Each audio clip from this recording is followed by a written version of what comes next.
Spotty gotta do? What?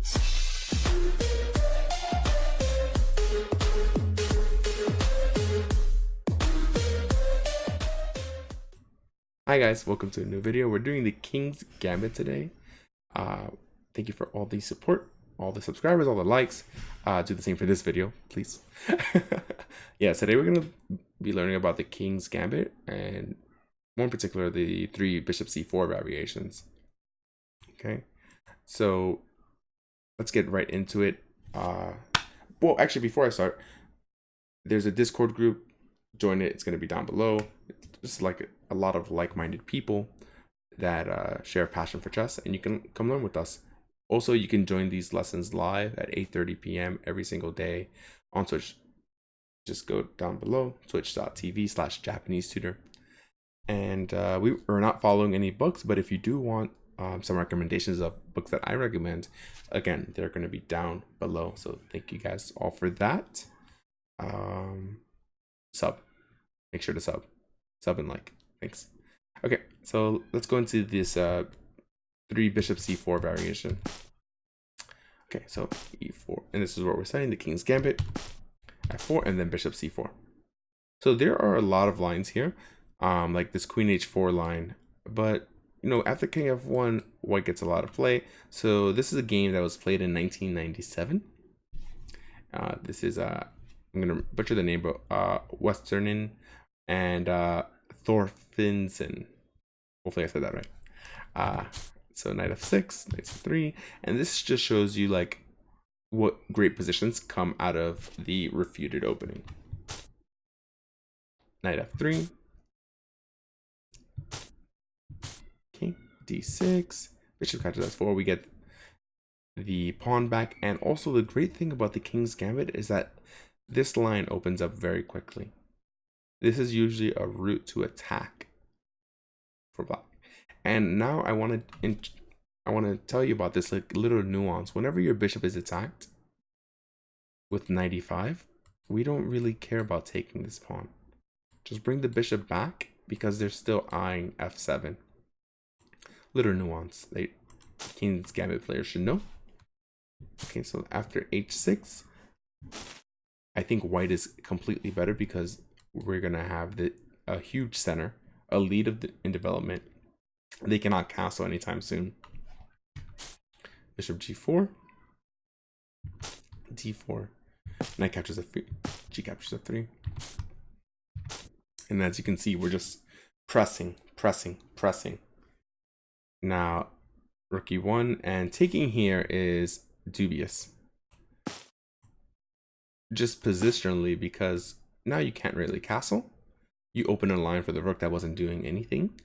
And if you're trying to kingside castle, then I'm gonna hit you with an e5, and now your position is basically busted. So this would be positionally lost. Even though the material is equal, just positionally, that's not good. So just castles, and that's what he did. d5,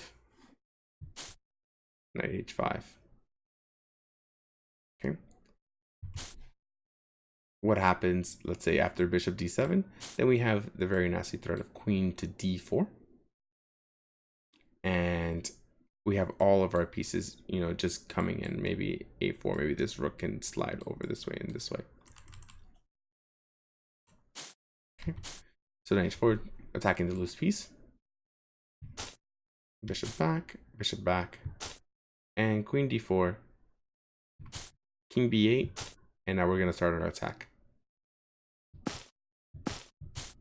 Now, of course, black wants to do something as well, and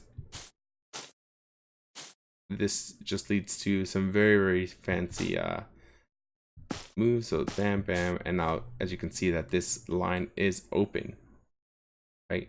We just need our pieces on this line. We would love to open this line, and I'll give you a few seconds to try to find it. If you want, you can pause the video now. For those of you on YouTube, for those of you who are live with me, then you guys will enjoy this. Bam. Bam. And he had this move before. He had captures on a7 before, but moving the queen first is also good. So takes,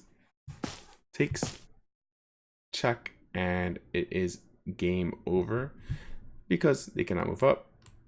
Here, check, and mate. So a very, very nice mate. And let's go over this game one more time and just the ideas that are present in the bishop c4 lines that it kind of transposes because we played knight f3 anyways.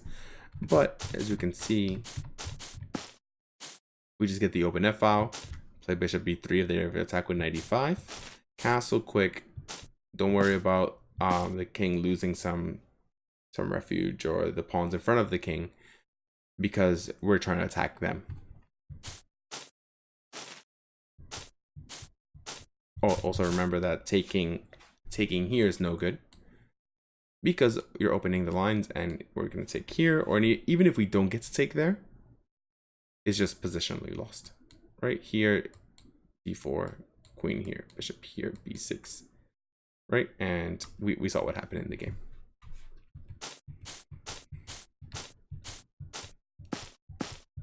So very, very nice and instructive game in this line. So I do have another game actually by the same guy, and amazing. Yeah, so what if he doesn't take, like, what if he doesn't take here, and let's say he plays bishop d4 check, trying to remove the queen from, then actually we can just play king g2 and not even take that, and let's say, okay, I'll take here to prevent any threats. Then, you know, we're threatening mate in 1 as well, so it's unfortunate. Let's say they play back here, say, okay, I'm not gonna get mated anymore, then unfortunately, bam. Let's say the king runs to c8, and then just e5, and again, positionally, we're just dominating the position. Takes t, f5, and everything is hanging.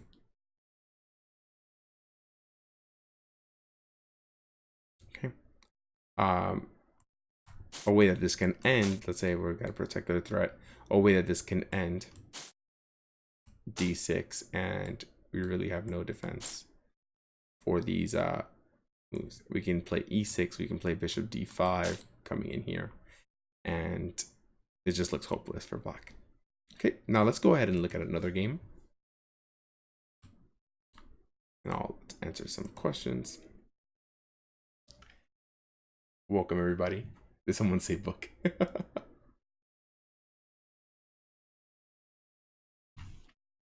Didn't Fisher refute the King's Gambit? Yeah, that's gonna happen in that lesson is the next lesson.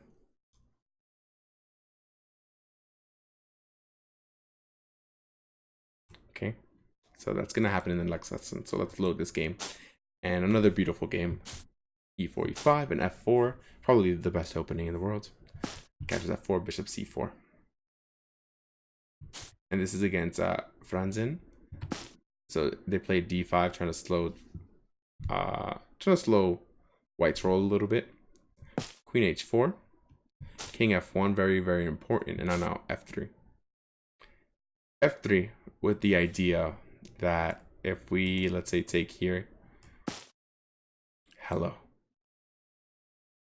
Okay, so just removing the guard, just not removing the guard, but just moving this so we can take here. So F3, we have to play check, or we don't have to play check. There's a bunch of moves that we can play, and we play a little intermezzo.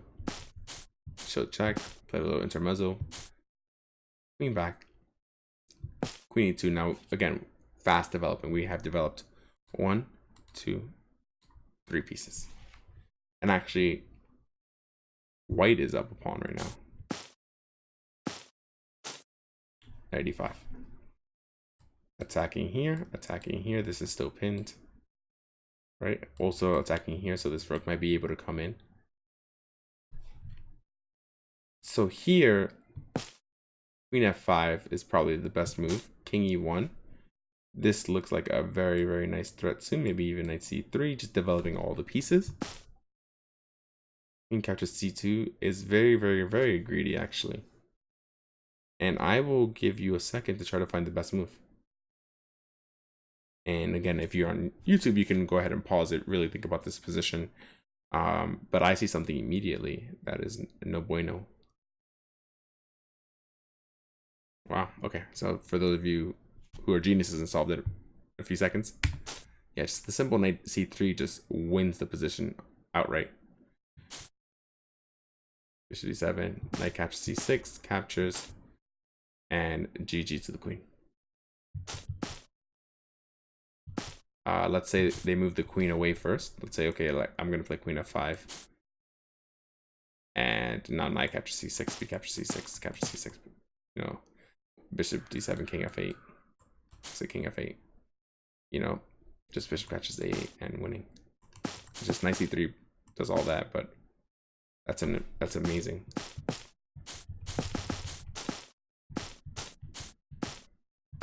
Captures and bishop d3, and the game was over here.